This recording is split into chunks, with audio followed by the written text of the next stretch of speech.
Hi, welcome back to my channel. My name's Christine and this is Everyday Living During Cancer. So this isn't really cancer related content. However, it is related because it's something I love to do and it helps me thrive during this time, and that's reading. So what I thought would be just fun for me, whether it's fun for you or not, you can let me know in the comments, is to rank all of the books I read in 2023.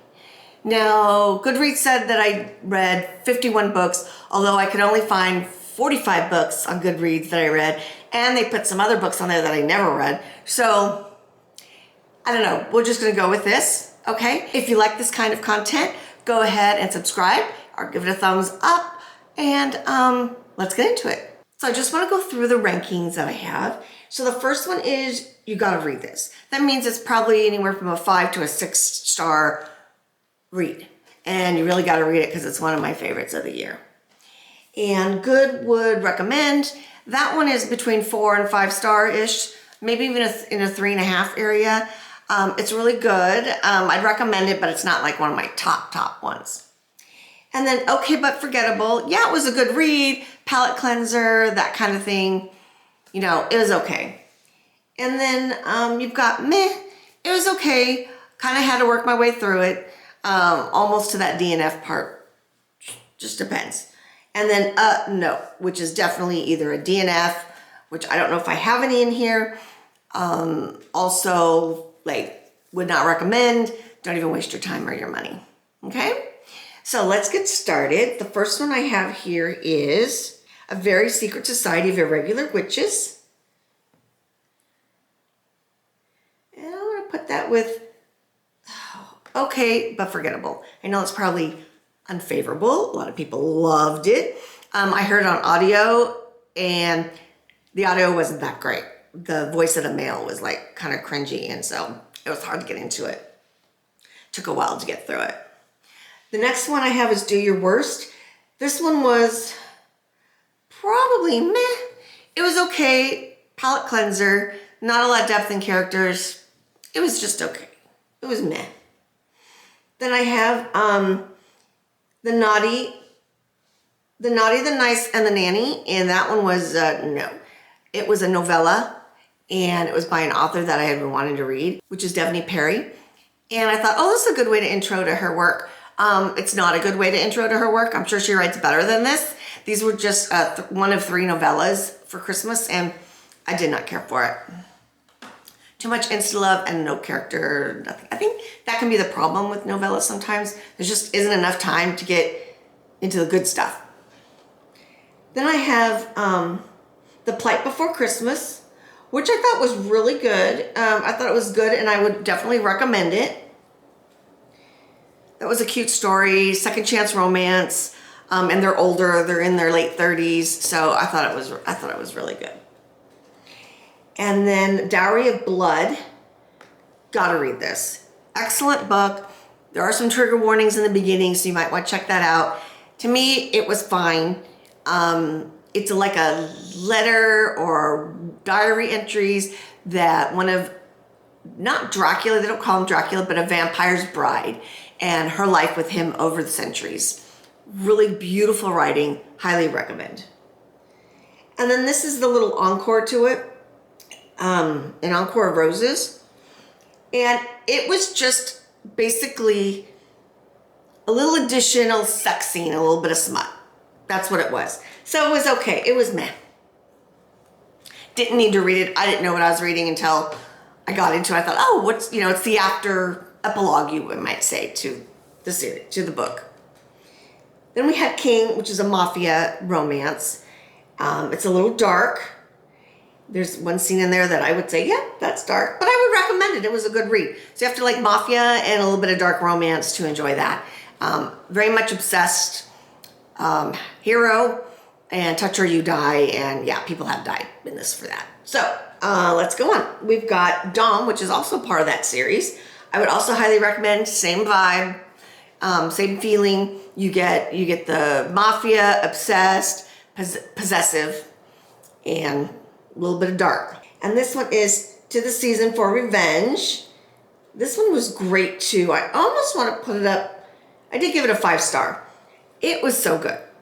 To me, the best part of this book is that a female reading it would see, like, you really see the difference between being in a toxic relationship and being in a good relationship. And it was glaring, and it was wonderful to see the character, the heroine, go through that and go, oh wow, I can be treated better. That's great. It was really good and funny. None of This Is True by Lisa Jewell. Loved it. 5-star. I still think about that book, trying to figure it out. There's no cut and clear ending to this. You're just left wondering in a way, and it was so good. It was so good. So if you like a clear ending, you're not going to get it in this, but it makes you think. And this is Wreck the Halls, and it was okay, but a little forgettable. It's kind of like a friends to lover around the holidays. They go on they have like a mission to do together. They got to get something done in order to help each other out, and it's okay. Love Theoretically, it's a Ali Hazelwood book. I've read 3 of them. This is one of the 3 I've read. This is the better one.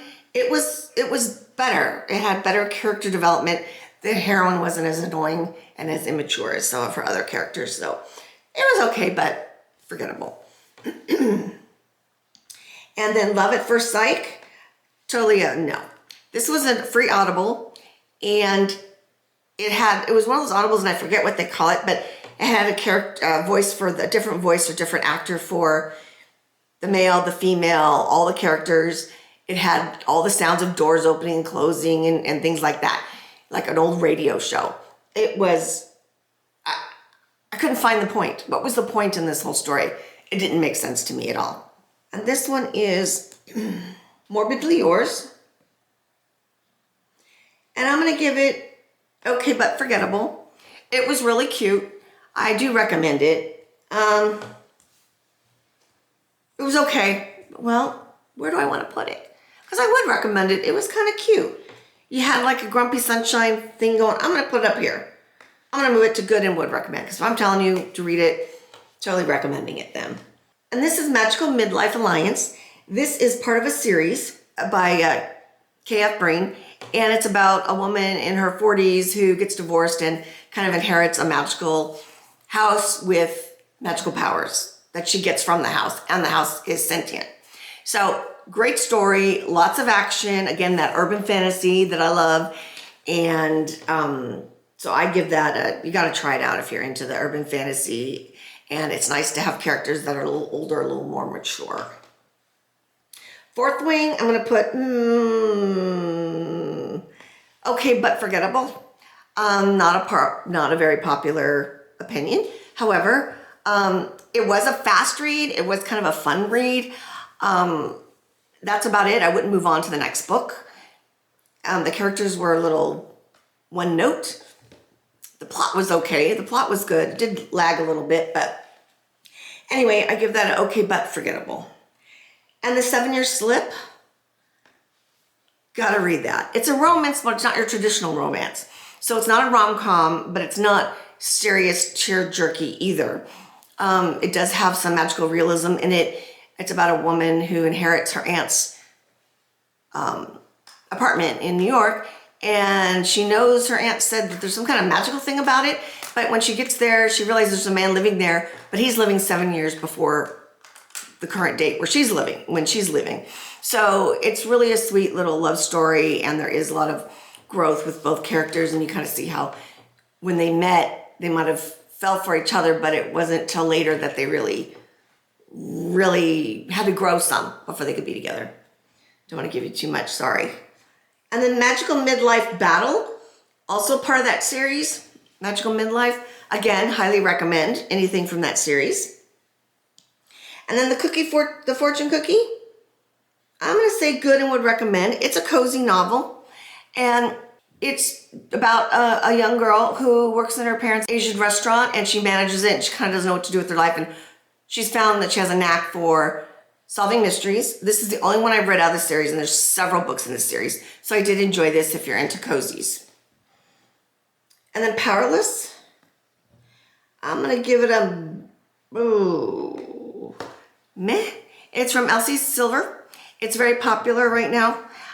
It was okay. I wasn't a fan of the characters that much. When they got to the spicy scenes, the male character especially, he was like Dr. Jekyll, Mr. Hyde. He totally changed to a different personality, which I found jarring in reading it. So there you go. There's that. And then The Vampires of El Norte, I would say it was a good read. I would recommend. It's more of a love story.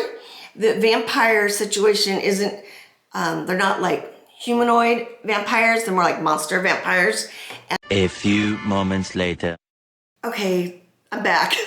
Battery died, and so if the lighting's different, angle's different, that's why we had to stop, take a break, charge the battery. This video's been kind of a challenge to make. Let's just say that. Anyway, I'm gonna go with The Vampires of El Norte. It was a good book, good read. I'd recommend it. Very much a romance. It's a little slow in the middle with the romance part. The vampires are not humanoid. They're more monsters, so just be aware of that. And they're kind of on the fringes of the story. There's not a whole lot about them, but it's a good read. I love the history of the story. Then we have My Roommate is a Vampire. Totally would recommend it. Very campy, very silly. The vampire is really sweet, and you have to suspend belief for a little bit on how they get together and stuff, but it is really a fun read. Good palate cleanser. Yeah, I enjoyed it. I'd recommend it. Then we have Rocky Road to Ruin, and that is a cozy mystery. It takes place in an ice cream shop, if you couldn't tell by the title, and it was good. There are 3 books in this series so far. I've read 2 of them, and they're pretty good. I would recommend them again if you just like something light. The characters tend to have a little bit more depth than the normal cozy that I've read before. The characters are a little more built up in depth. The mystery's pretty good. Keeps you guessing. So I highly recommend. This is The Library of the Dead. I'm going to go with, again, good read. Right now I'm reading the sequel to it. This one is a good read. It is I would say it's a YA, but it doesn't read as a YA. And the only reason I say it's young adult is because the main character is 15 and her friends are young like that, but they're all very mature. It takes place in Scotland. So kids are normally out of school at a certain age there. And so they tend to be seen as adults. So they're very mature. Our main character is very intelligent. She reads a lot, educating herself. So it doesn't read like a YA. However, the only thing about this series is that she uses a lot of slang, I guess, Scottish slang, and I don't know what half of it means, and you can't look it up. So you kind of get the gist of it through context, but anyway, it's a good read. Check it out. It's they solve mysteries and it has magic involved, kind of like urban fantasy. Not much action, just a little bit of just sleuthing. Okay, now we have the only one left, and I'm gonna say, I'm not going to go as far as a 6. I got to read this. It is good. It's a good mystery. The ending has a lot of twists that can be a little off-putting because you're like, what? Another one? But it was a good read. Kept you guessing. There's 3 mysteries going at one time. You're always getting information and information dumps and questions keep coming up and no answers are coming forth. So it kept you going. It kept being a page turner. And then I have Death in the Romance Aisle, and I'm going to put that as okay but forgettable. And it also has 2 other, Secrets in the Stacks, and it's the Tuesday Night Survivors Club. A few moments later. So this Tuesday Night Survivors Club is a cozy mystery, and I've got 3 here. Death in the Romance section, and Murder in the Stacks or something like that. So you've got a cancer survivor who's quit her corporate job, moved to Sedona, Arizona, and has opened a bookshop, and she gets kind of thrown into mysteries. It has only 3 in this series. I've read from this author. This author has 4 or 5 cozy mystery series. They're okay. For a while, this was all I was exposed to as far as cozies go. And reading other ones now, I've noticed that hers are a little slow in the going. The characters are a little one note, and there's not a lot of stuff going on. So they're not kind of packed full of stuff. I don't know how to explain it. So anyway, these are just okay but forgettable, the whole series. But I will continue to read them because I just have that connection with the survivors. And the next one is Hacienda. I'm also going to say that that is a good and would recommend. It is by the same author as The Vampires del Norte, and it's by Isabella Cañas. Takes place during the Mexican independence, and it's a ghost story, and it's a haunted house story actually, and it's very good. Haunted houses don't bother me and get me spooked and stuff, but there's a lot of crazy stuff that happens. There's a backstory, who's haunting it and that kind of thing, why it's haunted or why it's doing what it's doing. This house really does come to life. And there's a small little love story in there too. So I do recommend it. It's pretty good. Now we've got our Searching For series by Susan Stoker. So you've got Searching for Lily, Searching for Elsie, and Searching for Finley. And I'm going to put Searching for Lily in okay but forgettable. Searching for Elsie is going to go in the same spot. And Searching for Finley is going to go in a no. I've read just about every book in this series. I'm probably going to stop. I think there's about 2 more to go. Because after this last one, it was so insta-love, so one-sided. They're having babies in the first week they meet each other. They want to have babies with each other. It's kind of ridiculous. It was just too much, even though they knew each other and liked each other before. But this insta-love thing was just too insta-love. I don't mind it usually, but the other 2 were just fine. They're about a bunch of rescue rangers who end up rescuing their girls, and each ranger gets its own story, and they rescue a girl out in the woods. If you like some adventure, steamy spice, they all got that. You'll really enjoy these books, but sometimes the plot or the story or the characters get a little bit in the way of that.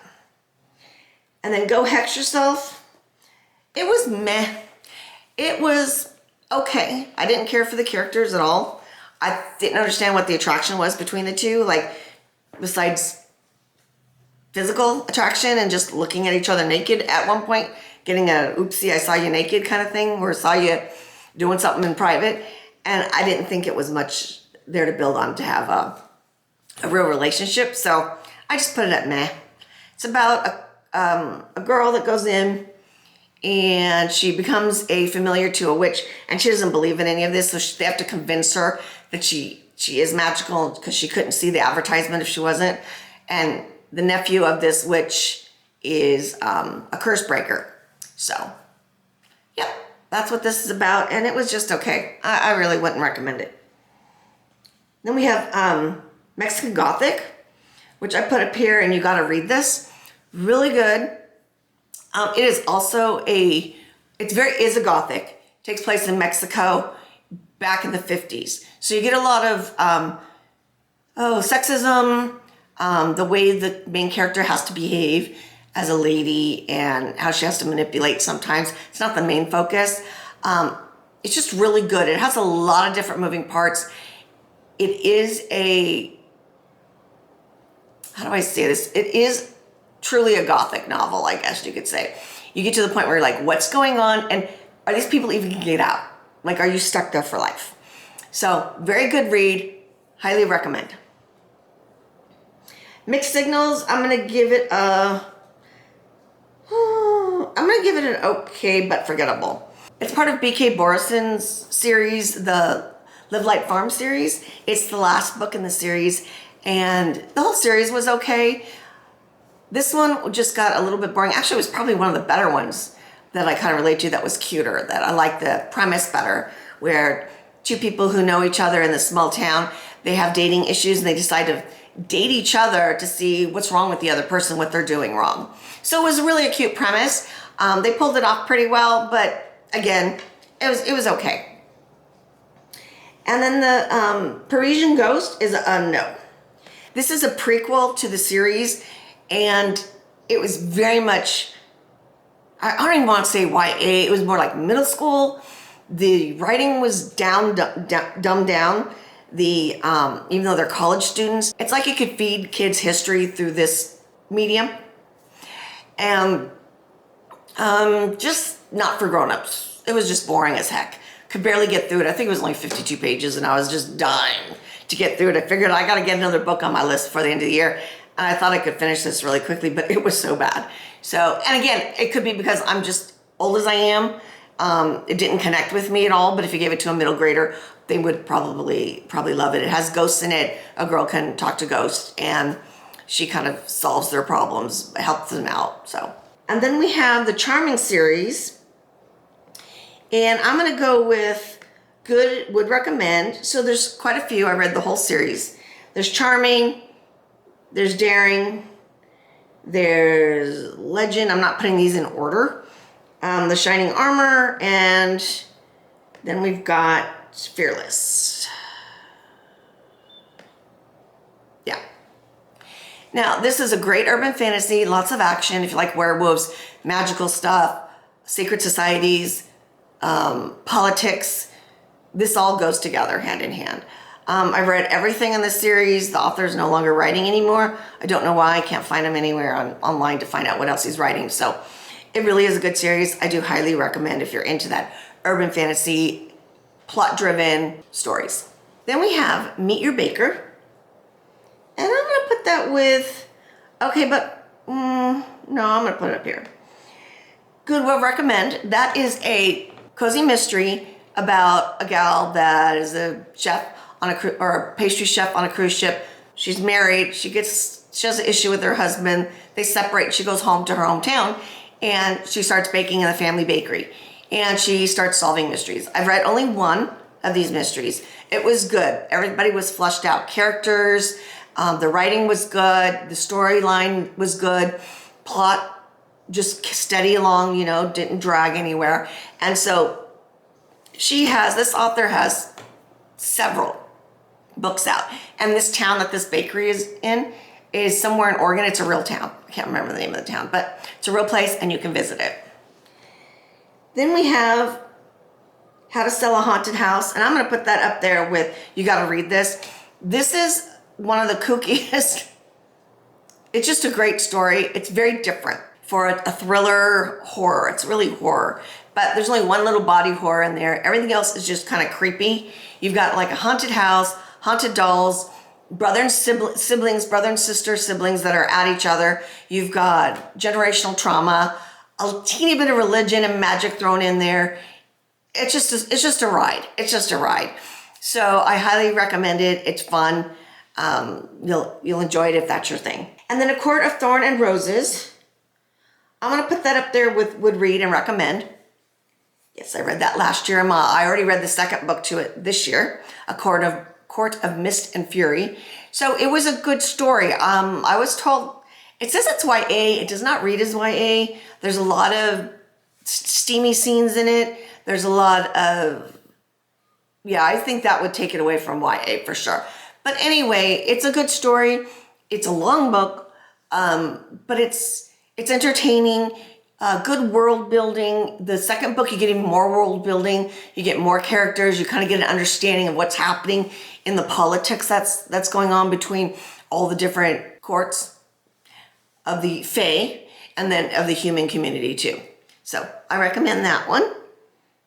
And then my last one is Mint Chocolate Murder. And this goes with the other ice cream one. Where did I put the other ice cream one? Right there. Yeah.